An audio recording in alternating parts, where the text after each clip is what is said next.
Sinabi ni San na sige lang, gawin nila ang lahat para sa patatas na yon. Sinabi niya ulit na sige lang. Nakita ng dalawa na sumugod na ang grupo kaya't sinubukan nilang tumakbo, pero may kakaibang naramdaman si San. Sa kinaroroonan nila, alam niyang dahado sila.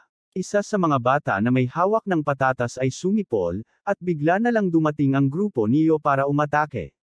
Sumigaw si San sa kanyang grupo habang tinatamaan sila ng matindi. Sinubukan niyang sabihin na umatras sila dahil nahulog sila sa isang patibong. Pero mas maraming miyembro pa ang sumugod mula sa likuran. Napalibutan si San, at tuwang-tuwa si Nayo at Song sa pagkakahuli sa malaking isda. Napagtanto nila na pwede na nilang bawasan ang dami ng mga taong kailangang pakainin. Galit na galit si San sa pagkakasangkot niya sa gulong ito, pero alam niyang hindi niya kaya ang lahat ng iyon ng mag-isa. Nakiusap siya na patawarin siya at hayaan siyang mabuhay kahit sa ngayon lang. Sinabi niyo na sana nga pwede, pero hindi na nila kayang magtipid pa sa pagkain. Nagsimulang kabahan si San, at sinabi niyo na kung siya ang nasa kalagayan ito, malamang na ganun din ang gagawin niya. Pagkatapos ay tumalikod si Yo at inutusan ang kanyang grupo na tapusin na si San. Sumugod ang grupo niya na may mga pamalo, pero mabilis si San at lumaban, pinabagsak ang sinumang lumapit sa kanya. Habang papalayo si Yo, napatingin siya sa malayo at nakita si Wool na palihim pa ring nanunood. Nakita ni Wool ang ilan sa mga taktika ni Yo. Ginamit niya ang paligid para sa kanilang kalamangan, natutunan ang mga shortcut, at nag-set up ng mga depensa na mahirap basagin basta't maayos ang seguridad. Iniisip ng ating bida kung ginawa na ba ng mga kidnappers na maging kopya ng orihinal na lugar kung saan dinala ang mga bata. Malamang, sinusubukan nilang iparamdam sa mga bata na normal na ang bagong kapaligiran habang nakikipaglaban sila sa buhay at kamatayan. Iniisip ni Wool na baka balang araw gamitin nila ang mga natutunan nila sa ganitong klaseng lugar. Kung may malaking bahay dito, malamang pag-aari ito ng isang makapangyarihang pamilya o isang taong may mataas na posisyon. Malaki ang magiging epekto kung basta-basta silang umatake. Napagtanto ni Wool na kaya ginagamit sila, mga kasangkapan lang na pwedeng itapon pagkatapos gamitin. Inihulog sila sa impyerno at winasak ang kanilang pagkatao. Pinalaki silang maging mga mamamatay. Matapos patayin sina San at ang kanyang grupo, tuwang-tuwa ang grupo ni Yo, nagsasaya na parang walang nangyari. Masaya silang kabilang sa grupo ni Yo, at pati si Yo ay sumasabay sa kasayahan, pakiramdam niya ay nasa tuktok na siya. Sigurado siyang walang makakagulo sa kanila ngayon. Nanginginig si Min sa lahat ng nakita niya. Pakiramdam niya ay manhid na ang lahat sa paligid niya sa mga pagpatay, at hindi niya maintindihan kung paano nila nagagawang ngumiti at tumawa na may dugo sa kanilang mga kamay. Nagsimula siyang umiyak at binanggit ang mga batang pinatay ng grupo, na tila tinamaan ang damdamin ng lahat. Biglang bumukas ang kisame, ikinagulat ng lahat dahil maaga ang dating ng supply. Inutusan niyo ang kanyang grupo na kunin ang lahat ng makakain nila. Sobrang saya niya, iniisip na sa wakas ay magkakaroon na sila ng sapat na pagkain. Pero napansin niya sa gilid ng kanyang mata si Wool. Hindi siya kasing saya ng iba at tila may hinala sa nangyayari. Paglingon muli ni Yo, doon niya naintindihan kung bakit ganoon ang tingin ni Wool. Imbes na pagkain, bumagsak mula sa butas ang grupo ng mga nakamaskarang tao. Nagulat ang lahat sa una, pero bigla na lang sumugod ang mga nakamaskara at binugbog sila. Habang ginugulpi ang lahat, nahiga si Wool at nagtangkang magtago. Inaasahan na niya ito, pero hindi niya maintindihan kung bakit ganoon. Kalupit ang pagtrato sa kanila na tila walang dahilan, na lalo lang nagpagalit sa mga kabataan. Sa kabila nito, pinili pa rin ni Wool na manahimik at huwag gumawa ng gulo para hindi mapansin. Pagkatapos ay napansin niya ang tatlong lalaki na nakasuot ng mag-agarang damit na nakatayo sa harap niya. Ramdam niya na sila ang totoong mga boss na nagpapagalaw sa mga nakamaskara. Isang kumpas lang ng kamay mula sa pinuno, tumigil agad ang pagbubugbog. Nagpakilala ang pangunahing lalaki bilang unang espada. Sinabi niya sa mga bata na hawak na niya ang kanilang mga buhay at wala na silang takas. Sinubukan ng isa sa grupo niyo na kumontra pero agad siyang pinugutan ng ulo. Nanlaki ang mga mata ng lahat sa pagtilamsik ng dugo sa kanilang harapan. Nagbabala ang unang espada na kung may magsasalita ng walang pahintulot niya, malalagot sila. Alam ni Wool na nagbabago na ang lahat. Maya-maya, nag-uusap ang totoong mga pinuno sa isang lihim na lugar sa nayon. Pinag-uusapan nila ang tungkol sa lasong sumpa. Kapag pinagsama mo ang maraming lason sa isang garapon, maglalaban-laban ang mga iyon hanggang sa matira ang pinakamatibay. Ang natitirang lason ang pinakadelikado. Sinusubukan nilang tukuyin kung aling bata sa grupo ang may pinakamatinding lason. Nagtanong ang unang espada kung sino ang dapat bantayan, at sumagot ang ikalawang espada, siyo raw iyon. Siya ang may pinakamalaking grupo at mahusay sa pagkuha ng tiwala ng mga tao. Kung hindi nila masisira ang kanyang loob, magiging mas malaking problema siya sa hinaharap. Ipinipilit ng unang espada na bigyan ng espesyal na atensyon siyo. Ayaw niyang kahit kailan ay maisip nitong magsimula ng isang rebelyon. Itinuro ng ikalawang espada na dapat ding bantayan sina Song at Kang dahil magagaling ang mga ito sa martial arts. Pagkatapos, tinanong ng unang espada si Wool, ang nag-iisang nakaligtas mula sa Sector 1. Sinabi ng ikalawang espada na buhay pa si Wool. Napahanga ang unang espada dahil kilala ang Sector 1 sa pinakamatinding pagsubok at halos walang makain doon. Ipinag-utos niya na bantayan ng mabuti si Wool. Habang natatapos ang pagpupulong, iniisip ng unang espada na 6 na taon na lang ang natitira upang matapos nila ang kanilang misyon. Ang kapitan ng Blood Phantom Group ay tumanggap ng isang asasinasyon na tatagal ng 7 taon, kapalit ng bayad na 500,000 yangs. Ang kondisyon. Kailangang walang anumang bakas na mag-uugnay sa kanila sa Blood Phantom Group. Isa sa mga nakamaskarang lalaki ang tumawag para sa susunod na hamon ng grupo. Sinabi niya na kung sino ang unang makarating sa watawat sa tuktok ng bahay ay makakakuha ng 2 oras na pahinga, pero ang huling makakarating ay makakaranas ng totoong impyerno. At sa isang iglap, nagsimula na ang karera. Patuloy ang mahihirap na araw para sa mga trainees. Sila ay sumailalim sa walang katapusang pagsasanay upang gawing mga mamamatay tao. Kailangan nilang gawin ang lahat para lang makaligtas, lalo na kung gusto pa nilang makita ang labas ng lugar na iyon muli. At syempre, nakuha niyo ang panalo sa karera. Pinag-usapan ng mga totoong pinuno ang hamon mula sa malayo. Alam nila na matalino at matapang siyo. Naging curious ang unang espada tungkol kay Wool, at sinabi ng ikalawang espada na ordinaryo lang si Wool. Wala itong ginagawa para mapansin. Napatigil ang unang espada dahil inakala niyang may kakaiba kay Wool, dahil siya lang ang nakaligtas mula sa Sector 1. Gayunpaman, gusto pa rin niyang bantayan ito. Nilapitan niyo si Wool. Naguguluhan kung bakit patuloy pa rin itong pinag-aaralan ang Thunder Splitting Cultivation Technique kahit hindi na ito pinapagawa ng mga instructor. Sagot ni Wool, gusto lang niyang balikan ito. Para kayo, walang kwenta iyon kaya nagpasya na siyang matulog. Naalala ni Wool ang sinabi ng mga veterano. Madali lang daw matutunan ng baguhan ang Thunder Splitting Cultivation Technique. Pero binigyan pa rin siya ng 3 buwan para makuha ito. Kapag nakuha niya ang unang hakbang, para bang muling isisilang ang kanyang katawan at makakaramdam siya ng chi at makakapag-ipon ng panloob na enerhiya. Iniisip ni Wool na hindi nauunawaan ng iba, pati na ng mga instructor, ang kabuoang konsepto ng teknik. Dahil hindi naman literal na mahahati ang kidlat, baka tungkol ito sa bilis ng pag-iisip. Sa ganitong pananaw, baka may matutunan siyang bago sa teknik na ito. Pero alam niyang hindi siya dapat magpakitang gilas. Hindi siya pwedeng magmukhang sobrang galing o sobrang bobo. Maayos ang lahat hanggang biglang umiwas si Wool sa isang kutsilyong itinapon sa kanyang leeg ni Sojioksan.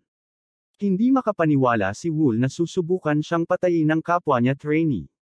Tinanong niya si San kung bakit niya ito ginagawa, at sagot ni San, gusto lang daw niyang makaranas ng totoong laban sa halip na peke. Iniisip ni Wool kung tatanggapin niya ang hamon dahil parang wala namang paki ang mga instructor kahit pinapagamit sila ng espada. Kaya hinugot niya ang kanyang talam at sumugod si San, sinabing kailangan niyang kumilos agad kung hindi ay matatalo siya. Hindi alam ni San na lumawak na ang kasanayan ni Wool sa pakikipaglaban, kaya madali niyang naiwasan ang mga atake ni San. Hindi makapaniwala si Wool na gumagamit sila ng mga totoong talam at kung gaano kaseryoso si San sa laban. Pero dahil sa matinding pagsasanay, alam ni Wool kung paano hawakan ang mga ganitong sitwasyon. Biglang sumugod muli si San para saksakin siya pero madali siyang naitulak ni Wool. Naging mas agresibo si San, nagbitaw ng sunod-sunod na mabilis na atake mula sa iba't ibang direksyon. Pero walang tumama dahil hindi man lang niya masugatan si Wool. Nanggigigil si San dahil napakahusay din ng kalaban niya. Ayaw niyang sumuko at sinabihan si Wool na seryosohin ang laban. Sa totoo lang, sawang-sawa na rin si Wool. Sinimulan na niyang lumaban pabalik at mukhang na-impress ang instructor, pero gusto ni San na ibigay ni Wool ang kanyang buong lakas. Wala na siyang magawa kaya binitawan niya ang kutsilyo at sinipa si San ng malakas sa dibdib. Habang naglalaban ang dalawa, nag-uusap ang unang espada at ikalawang espada tungkol sa pag-unlad ng grupo. Sinabi ng ikalawang espada na baka 5 taon na lang ang kailangan nila sa halip na 7. Pero medyo nababahala ang unang espada dahil sa palagay niya, minamaliit ng kanyang kasama ang kanilang totoong target. Ang target na ito ang pinakatalentadong tao sa buong Sichuan. Gusto ng unang espada na mas paghirapan pa ng kanilang mga trainees ang pagsasanay. Kung hindi nila kakayanin ang kanilang pangunahing kalaban, na handang lipulin sila kung magkamali man sila. Ito mismo ang dahilan kung bakit ginagamit nila ang mga batang ito na walang kinalaman sa target ng kanilang asasinasyon. Iminungkahi ng unang espada na itulak ang mga batang ito na matuto ng mga nakamamatay na teknik ng asasinasyon, kahit na karamihan sa kanila ay mamatay sa pagsasanay. Si Wool ay lubos na nangingibabaw sa kanyang kalaban sa laban. Binali niya ang braso ng kalaban at bumagsak na lang ito sa lupa na umiiyak. Lahat ay nag-aabang kung ano ang susunod na gagawin ni Wool, pero nanatili lang siyang nakatayo at hindi kumikilos. Lumapit ang isa sa mga nakamaskarang lalaki kay Wool at tinanong kung siya ang gumawa noon. Sumagot si Wool ng oo, at biglang may espada na agad sa kanyang leeg. Hindi man lang niya nakita kung kailan ito inilabas at namangha siya sa bilis ng galaw ng lalaki. Kinabahan si Wool, iniisip na baka nagkamali siya. Alam niyang hindi siya pwedeng lumaban pabalik dahil para sa mga nakamaskarang ito, isa lang siyang pawn na hindi nila pagdadalawang isipang saktan. Ibinaba ng lalaki ang espada at sinabi na ang isang assassin ay hindi dapat nag-iiwan ng anumang ebidensya, anuman ang mangyari. Ang pagbali ng braso ay nagbubunyag kung sino ka. Gusto niyang tandaan iyon ni Wool sa susunod. Napabuntong hininga ng maluwag si Wool habang umaalis ang nakamaskarang lalaki. Pagkalipas ng 6 na taon, naglalakad ang isa sa mga nakamaskarang lalaki sa nayon, hinahanap ang mga trainees na dapat ay nagtatago sa kanya. Nakita niya ang isa at sinabing kung totoong laban iyon, patay na siya. Pagkatapos, nagpatuloy siya sa paghahanap. Alam ng tagapagsanay na mahirap itago ng isang baguhang assassin ang teknik na turtle breathing, kahit nagaano pa siya kahusay. Ang teknik na ito ay para makihalubilo sa kapaligiran, pero kadalasan ay halata pa rin. Agad niyang naramdaman ang presensya ng isa pa, tanda ng isa na namang nabigong pagsubok. Patuloy siyang naglakad, sinusubukang hanapin ang huling tao sa lugar na iyon.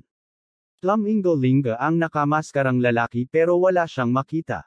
Naisip niya na baka nagkamali lang ang naglista at may sobrang bilang ng tao sa pagsubok. Tinawag niya kung may natitira pa, at sa kanyang pagkabigla, nandoon lang pala si Wool sa tabi niya, nagtatago sa harap mismo ng kanyang mata.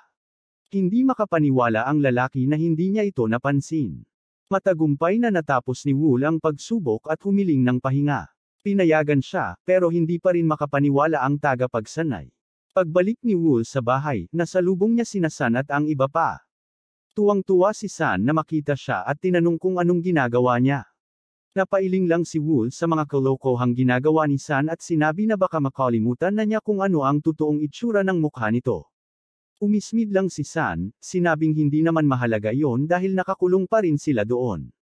Pero sumabat si Yo at binanggit na gumaganda na ang pagkain. Pakiramdam niya malapit na nilang matapos ang kanilang misyon. Habang nagpapatuloy ang kwento, makikita natin ang unang espada na nakaupo, pagod na at walang suot na maskara. Hindi niya maiwasang balikan ang lahat ng nagbago sa Cuevos sa nakalipas na 6 na taon. Nakapagsanay sila ng 30 sa 300 katao upang maging mga assassin, at iniisip niya na sa mapanganib na mundo ng Jiangho, kahit sino sa kanila ay pwedeng pumatay sa kanya anumang oras. Pakiramdam niya na uubos na ang kanyang oras at nagiging emosyonal siya tungkol dito. Dumating ang ikalawa at ikatlong espada, at tinanong siya kung bakit wala siyang maskara. Sumagot siya na nakakainis na ito pagkatapos ng 6 na taon, at sinabihan silang pwede na rin nilang alisin ang kanilang mga maskara. Naupo silang magkasama sa mesa, nagdiriwang habang natatapos na ang kanilang panahon sa kuweba. Isang huling misyon na lang ang natitira upang ipadala ang mga trainees sa kanilang pagpatay, at malapit na nilang makamtan ang kalayaan. Tinanong ng unang espada kung kamusta na ang mga trainees. Sinabi ng ikalawang espada na napakahusay nila, at ang ilan ay mas magaling pa sa mga instructor. Nakakalungkot lang daw na itapon na lang sila matapos gamitin ng isang beses, pero iginiit ng unang espada na kailangan iyon. Ganun talaga ang istruktura ng kanilang misyon. Handa na siyang simulan ang huling yugto at inilapag ang 3 journal sa mesa. Tinawag nila ang mga trainees at ipinaliwanag ang plano. 3 sa kanila ang matututo ng isang teknik sa martial arts, at ang natitirang 27 ay kailangang patayin ang 3 iyon kapag natutunan na nila ito. Mabigat ang pakiramdam sa grupo habang tahimik na nagrereklamo ang lahat kung gaano ka-injusto na kailangan na naman nilang maglaban-laban. Sabi ng mga nakamaskara na ito na ang huling pagsasanay, at pagkatapos nito, hindi na nila kailangang pagdaanan ulit ito bago umalis sa lugar na iyon. Nagsisimula ng pagdudahan ng grupo kung totoo ba ito. Iniisip niyo na baka kasing dali lang nito ang pagpayag na makalabas sa kalayaan ang 3 sa kanila. Habang malalim na nag-iisip si Wool sa susunod nilang hakbang. Kung kukunin mo ang teknik na iyon sa martial arts, tandaan mong magiging target ka ng iba, at malamang na mas advanced pa ang mga teknik na matututuhan mo kaysa sa mga alam mo na ngayon. Biglang nagsalita si Wool at voluntaryong nagpresenta na unang sumubok, halatang nagiging sakam. Hindi makapaniwala si Yo at tinanong si Wool kung gusto ba niyang maging scapegoat. Sumagot si Wool na tanging panahon lang ang makakapagsabi kung magiging scapegoat ba siya o kung siya ang may tamang plano. Binalaan siya ng isang babae na mag-ingat dahil siya na ngayon ang pangunahing target ng lahat. Lumipas ang panahon, at napansin na bumagsak na ang pangalawang taong gustong matuto ng martial arts. Matapos piliin ni Wool na tanggapin ang hamon, wala nang ibang sumubok kaya't napilitan ang grupo na magbunot ng kapalaran. Masama ang loob ni Song sa ginawa niya, pero wala naman siyang ibang pagpipilian. Si Wool na lang ang natitirang nakatayo sa 3 kailangang magtagumpay. Bumalik si Song sa grupo at tinanong ni Min tungkol kay Wool. Matagal-tagal na rin mula nang huli nilang makita ito at curious sila kung nakatakas ba siya. Medyo nag-aalala si Yo at binanggit na huling beses niyang nakita si Wool ay ilang araw na ang nakakalipas noong sila'y nagsasanay. Matindi ang naging session nila at akala niya alam na niya kung gaano kahirap ang kanilang huling kalaban. Iniisip ni Sam na baka mas madali na lang alisin ang mga instructor kaysa harapin si Wool. Sumang-ayon si Song sa ideya pero pakiramdam niya na baka may inilagay na limitasyon o restriction sa kanila ng mga totoong pinuno. Idinagdag niyo na saka na lang nila aasikasuhin ang mga restriction, at dapat munang ituon ang pansin sa paghahanap kay Wool. Umalis na sila sa kuweba, at sa buong panahon na iyon, pinagmamasdan lang sila ni Wool. Nabigla siya nang marinig na pinag-isipan nilang sugurin ang mga instructor kaysa siya. Napagtanto ni Wool na baka hinahanap na rin ng mga instructor ang iba pa, at imposibleng hindi nila narinig ang usapan. Iniisip niyang ito na ang pagkakataon niya para tuklasin ang katotohanan. Pumunta si Wool sa base ng mga tunay na pinuno. Maraming gwardya pero kumpiyansa siyang kakayanin niya. Inisip niyang kung pagsasamahin niya ang teknik ng turtle breathing, at thunder splitting, makakakilos siya ng hindi napapansin. Naglakad siya sa tabi ng mga gwardya na parang walang nangyayari. Pumunta siya sa pinakamalalim na bahagi ng base, iniisip na nandoon ang hinahanap niya. Binuksan niya ang pinto at pumasok sa loob. Nagsimula siyang maghanap ng mga palatandaan para matuklasan ang mga sikreto. Gusto niyang malaman kung bakit pinipilit silang maging mga asasin at kung sino talaga ang nasa likod nito. Habang nagsisiyasat, nakita niya ang isang gintong tubo. Binuksan niya ito at natagpuan ang isang scroll na naglalaman ng kanilang misyon. Patayin si Wagong Song sa loob ng 7 taon at makakakuha ng gantimpalang 500,000 yang. Hindi siya makapaniwala at labis na nagtataka kung gaano kahalaga si Wagong para sanayin ang mga asasin sa loob ng 7 taon. Pinipilit niyang intindihin kung paano naging sulit ang pagpatay sa 270 katao para lang sa buhay ng isang tao. Bigla niyang narinig ang mga yabag ng paparating at napagtantong kailangan na niyang umalis agad. Mabilis na bumaba sa pasilyo ang unang espada. Agad niyang napansin na may pumasok sa silid nang buksan niya ng malakas ang pinto. Sinubukan ni Wall na linisin ang ebidensya pero medyo magulo pa. Rin, pumasok din ang ikalawa at ikatlong espada sa base at nasalubong nila ang unang espada. Nagpapanik ang unang espada dahil may nakapasok na hindi nila namalayan, at kailangan nilang malaman kung sino ito bago makalayo. Nag-isip-isip sila kung sino kaya ang may kakayahang gawin yon, pero napagtanto nilang walang ibang kasing galing ni Wool. Samantala, hindi nila alam na si Wool ay nagtatago lang sa itaas nila. Gulat na gulat sila na naglakas loob si Wool na pasukin ang kanilang base kahit na alam niyang hinahanap siya ng lahat. Pinag-usapan nila kung paano siya parurusahan, pero nag-aalala sila na baka magsimula ito ng isang pag-aalsa. Sa huli, iniisip ng unang espada na wala siyang ibang pagpipilian kundi gamitin ang Health Root. Nagulat ang ikalawang espada at sinabi na dapat itong gamitin bilang huling opsyon lang. Abangan ang susunod na kabanata, kung saan mas lalalim ang kwento at mabubuksan ang mga nakatagong sekreto. Hanggang sa muli, manatiling ligtas.